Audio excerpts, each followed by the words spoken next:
What makes Bill Evans' Village Vanguard reissues sound bad sometimes? Imagine sitting in a quiet room, listening to one of the most famous jazz recordings ever made. Now, picture that sound not quite as clear as it could be. That's often what happens with some of Bill Evans' Village Vanguard reissues. These recordings are legendary, capturing Evans and his trio in a live setting that changed jazz forever. But why do some reissues sound less than perfect? Let's break it down.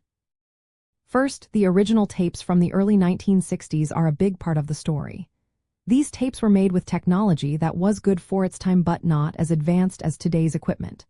Over the decades, the tapes naturally aged. The magnetic particles on the tape can break down, which causes a loss of detail and can introduce noise or distortion. So, even if the music itself is timeless, the medium it was recorded on can degrade. Next, the way these recordings were captured live at the Village Vanguard also matters. Back then, microphones and recording gear were simple and set up quickly in a small club.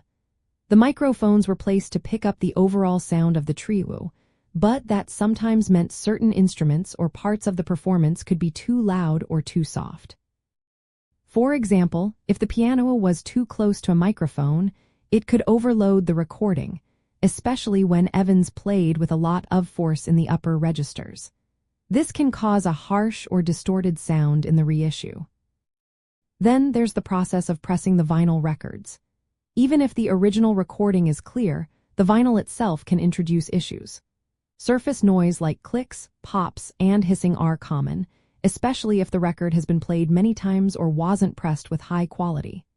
Quiet parts of the music, like the delicate interplay between the musicians, can be drowned out by these imperfections, making the listening experience less enjoyable.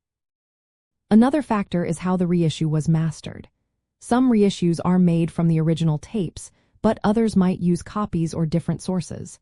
If the source tape isn't used, the sound quality can suffer. The mastering engineer's choices also matter. Some might boost certain frequencies or try to reduce noise, but that can sometimes make the sound unnatural or less dynamic. It's a balancing act that doesn't always work perfectly. Finally, the condition of the original vinyl records used for reissues can influence how they sound. Many of these records have been played repeatedly over the years, leading to scratches and wear.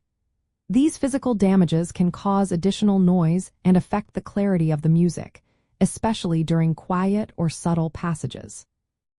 In the end, the sound quality of Bill Evans' Village Vanguard reissues depends on many things. The age and condition of the original tapes, the recording methods used at the time, the quality of the vinyl pressing, the choices made during mastering, and the physical state of the records all play a part.